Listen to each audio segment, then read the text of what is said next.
Pemirsa Komisi Pemberantasan Korupsi atau KPK semalam menetapkan Wali Kota Bandung Yana Mulyana sebagai tersangka kasus suap proyek Bandung Smart City. Wali Kota Bandung ditetapkan tersangka bersama 5 orang lainnya dari pemerintah kota dan swasta.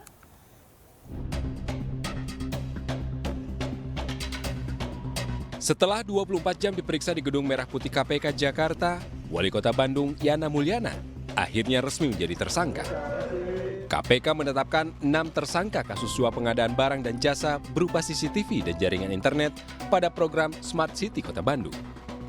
Namun dari 6 orang, KPK hanya menghadirkan 4 tersangka karena 2 lainnya positif COVID-19. Orang nomor 1 di Kota Bandung ini ditangkap dengan barang bukti uang rupiah dan mata uang asing senilai lebih dari 900 juta rupiah. Menetapkan 6 orang tersangka, yaitu pertama Saudara YM sebagai selaku Wali Kota Bandung periode 2022 sampai saat ini. 2. Saudara DD, Kepala Dinas Perhubungan Pemkot Bandung. 3. Saudara KR, Sekretaris Dinas Perhubungan Pemkot Bandung. 4. Saudara BN, Direktur PT SMA. 5. Saudara SS, CEO PT Sivo. 6. Saudara AG, Manajer PT SMA. Setelah Wali Kota Bandung terjerat hukum, Gubernur Jawa Barat Ridwan Kamil meminta Sekretaris Daerah Kota Bandung mengisi kekosongan dan tetap melayani warga. Sebagai gubernur, saya sangat prihatin. Sebagai mantan wali kota Bandung, saya sangat sedih. Bisa diceritain, ya, perasaannya sebagai kedinasan sangat prihatin. Sebagai pribadi yang dulu ngurusin Bandung reformasi begitu rupa, sangat-sangat sedih. Ini saya tadi di sana juga menitipkan pelayanan publik warga Bandung, insya Allah tidak akan terganggu karena sudah saya arahkan Sekda Kota Bandung Pak Ema untuk segera mengambil keputusan, apalagi menjelang mudik Lebaran butuh koordinasi lapangan yang luar biasa, jadi insya Allah tidak akan terganggu. Yang berikutnya saya titip kepada seluruh kepala daerah di 27 kota kabupaten untuk selalu mengedepankan integritas, ingat niat kita dalam memimpin itu melayani masyarakat, bukan lain-lainnya. Sebelumnya, Wali Kota Bandung Yana Mulyana ditangkap dalam operasi tangkap tangan bersama 9 lainnya di Bandung, Jawa Barat dalam proyek Bandung Smart City. Dari Jakarta dan Bandung, Tim Liputan iNews melaporkan. Setelah video kritik Pemprov Lampung viral, TikTokers Bima Yudo kini mengaku keluarganya mendapatkan intimidasi. Namun Polda Lampung membantah hal ini karena polisi justru melindungi keluarga Bima. Banget ya, ada next slide please. Alasan pertama adalah infrastrukturnya terbatas. Ini banyak banget. Usai membuat video alasan Lampung tak maju-maju, Bima Yudo kini curhat di akun media sosialnya. Bima menjelaskan bahwa keluarganya turut mendapat intervensi dan intimidasi karena aksi kritiknya terhadap pemerintah Provinsi Lampung. Bima mengungkapkan keresahannya terhadap nasib kedua orang tuanya yang mendapatkan intervensi dan intimidasi. Intinya gue disuruh berhenti mengkritik Lampung. Intinya ya, ada intinya gitu. Di sini yang mengalami ancaman serius bukan gue, yang ada orang tua gue. Bener kalian, orang tua gue gimana? Bener. Sementara juru bicara keluarga sekaligus pengacara keluarga Bima Yudo Saputro, Bambang Sukoco, membenarkan adanya intimidasi dari Gubernur Lampung, Arinal Junaidi melalui sambungan telepon milik Wakil Bupati Lampung Timur, Azwar Hadi. Nada ancaman via telepon tersebut disampaikan orang nomor 1 di Lampung, buntut kritik yang dilontarkan Bima di media sosial tentang Lampung yang tak kunjung maju. Dipanggil itulah beliau mendapatkan telepon dari Bapak Gubernur Provinsi Lampung yang intinya menanyakan terkait masalah konten yang dibikin oleh saudara Bima. Tetapi ada satu hal yang mungkin sebenarnya menurut kami sebagai keluarga ada yang sedikit kurang tidak berkenan dan mungkin sedikit tidak etis dari apa yang disampaikan oleh Bapak Gubernur melalui telepon ke Bapak Yoliman selaku orang tua dari Bima. Ada kata-kata yang mungkin sedikit ancaman ya, agar saudara Bima ini jangan lagi membuat konten seperti itu yang menurut beliau sangat merugikan pemerintah Provinsi Lampung. Dan tidak sampai di situ, mungkin satu hal yang sangat mengecewakan bagi kami dari informasi yang telah disampaikan orang tua Bima kepada kami, bahwa ada keluar kata-kata yang menurut kami kurang pantas. Beliau mengatakan bahwa Bapak Yudiman ini tidak bisa mendidik anak, tidak becus, dan kata-kata yang mungkin tidak bisa kami sebutkan semuanya. Intinya gue Terkait adanya intimidasi oleh Gubernur Lampung Arinal Junaidi, Intinya ya, pada Bupati Lampung intinya Timur Dawam Raharjo di sini berjanji yang mengalami akan ancaman memberikan serius perlindungan bukan terhadap gua, yang ada keluarga orang Bima tua Yudo gua. Saputro. Bener kalian, orang tua kalian. Apalagi orang tua Bima gimana? sebagai pegawai negeri sipil di Bener. lingkungan Kabupaten Lampung Timur. Jelas saya selaku bupati menjamin tidak adanya intimidasi, masalah keamanan bagi Pak Julian beserta keluarganya. Yang jelas kami siap sudah dengan seluruh warga masyarakat supaya mereka tetap nyaman. Beliau juga rasa, apalagi beliau juga PNS. Saya selaku pejabat pembinaan kepegawaian Kabupaten Lampung Timur berhak untuk melindungi anggota-anggota saya. Sementara itu, Kabid Humas Polda Lampung Kombes Pol Zahwani Pandra Arsyad menegaskan tidak ada upaya intervensi dan intimidasi terhadap keluarga Bima. Bahkan kedatangan personel Polda Lampung ke kediaman orang tuanya justru untuk memberikan jaminan keamanan kepada keluarga. Yang dilakukan oleh Babin Kamtipmas dalam hal ini adalah dalam upaya untuk memberikan perlindungan, pengayoman, dan pelayanan masyarakat agar tidak adanya pasca berita viral tersebut ada orang-orang yang tidak bertanggung jawab melakukan intimidasi ataupun juga akan melakukan persekusi ataupun perundungan.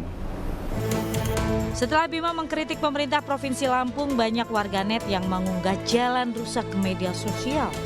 Mereka menceritakan tentang kondisi jalan rusak yang tak kunjung diperbaiki di wilayah mereka. Namun ada pula yang memuji Bima karena menurut warganet, aksi Bima itu memicu pemerintah Provinsi Lampung bergerak untuk memperbaiki jalan yang rusak. Dari Bandar Lampung, tim liputan iNews melaporkan.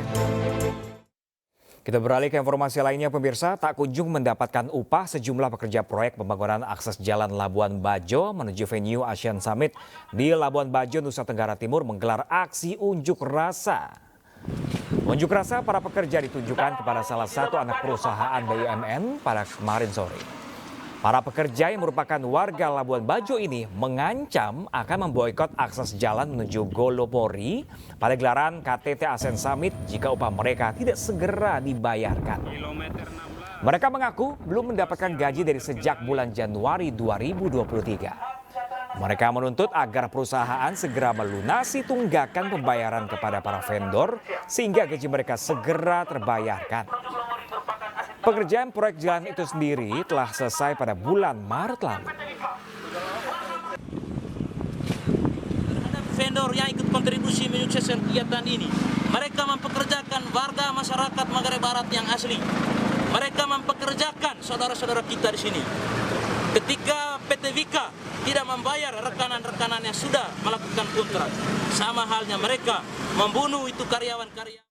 Kita ke informasi lain, pemirsa. David Ozora, korban penganiayaan oleh Mario Dandi CS, dijadwalkan akan pulang dari Rumah Sakit Mayapada hari ini.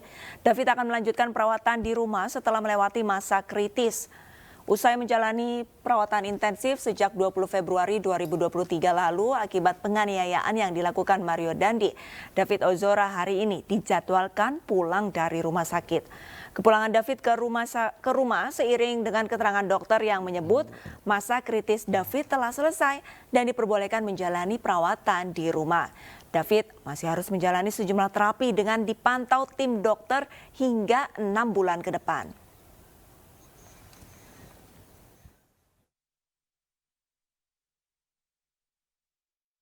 Dan pemirsa, untuk mengetahui kondisi terkini di Rumah Sakit Mayapada, sudah ada rekan kami Yasmin Atania langsung dari lokasi. Halo, selamat siang rekan Yasmin. Pukul berapa rencananya David akan pulang dari rumah sakit? Ya, Ya, baik, selamat siang Pram, Arlista dan juga pemirsa. Kabar baik datang dari David Ozora yang merupakan korban penganiayaan Mario Dandi. Pasalnya hari ini David diperbolehkan untuk pulang ke rumah untuk menjalani perawatan dari rumah. Kurang lebih nanti sekitar pukul 13 waktu Indonesia Barat ini akan diadakan konferensi pers terlebih dahulu di Rumah Sakit Mayapada, tempat David dirawat kurang lebih 50 hari pasca penganiayaan. Nantinya akan hadir tentunya dari pihak rumah sakit, kemudian dari keluarga David Ozora dan juga dari tim kuasa hukum David Ozora. Nah, terkait dengan kepulangan David ke rumah hari ini dapat dilakukan atau dapat terlaksana setelah tim dokter menginformasikan kepada keluarga bahwasanya untuk masa kritis David sudah selesai, sehingga David dirujuk untuk menjalankan perawatan dari rumah atau secara home care. Nah, terkait dengan perawatan dari rumah ini tidak jauh berbeda dengan pada saat David menjalani perawatan di rumah sakit atau tepatnya di ruang ICU. Nantinya treatment akan sama. Nanti akan ada perawat yang terus standby 24 jam, kemudian juga kunjungan dokter, kemudian David juga akan melakukan berbagai terapi, baik itu fisioterapi dan lain sebagainya. Dan nanti kita nantikan seperti apa jalannya konferensi pers yang akan digelar pada pukul 13 waktu Indonesia Barat. Pram, Arlista. Baik, terima kasih banyak Yasmin Natania atas laporannya dan selamat kembali bertugas. Pemirsa, kita ke informasi selanjutnya. Ketua Umum DPP Partai Perindo Haritanu Sudibyo secara resmi membuka polling terbuka nasional Partai Perindo untuk kandidat Capres dan Cawapres dalam Pilpres 2024. Ya, pemirsa, polling terbuka nasional ini diharapkan bisa meningkatkan antusiasme dan partisipasi masyarakat dalam pesta demokrasi mendatang.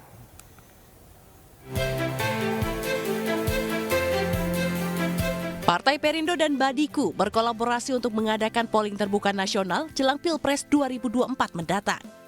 Polling ini sebagai upaya untuk membuka saluran partisipasi publik terhadap kandidat Capres dan Cawapres agar proses demokrasi dapat secara terukur dan akuntabel. Ketua Umum Partai Perindo Haritanu Sudibyo resmi meluncurkan polling terbuka nasional ini.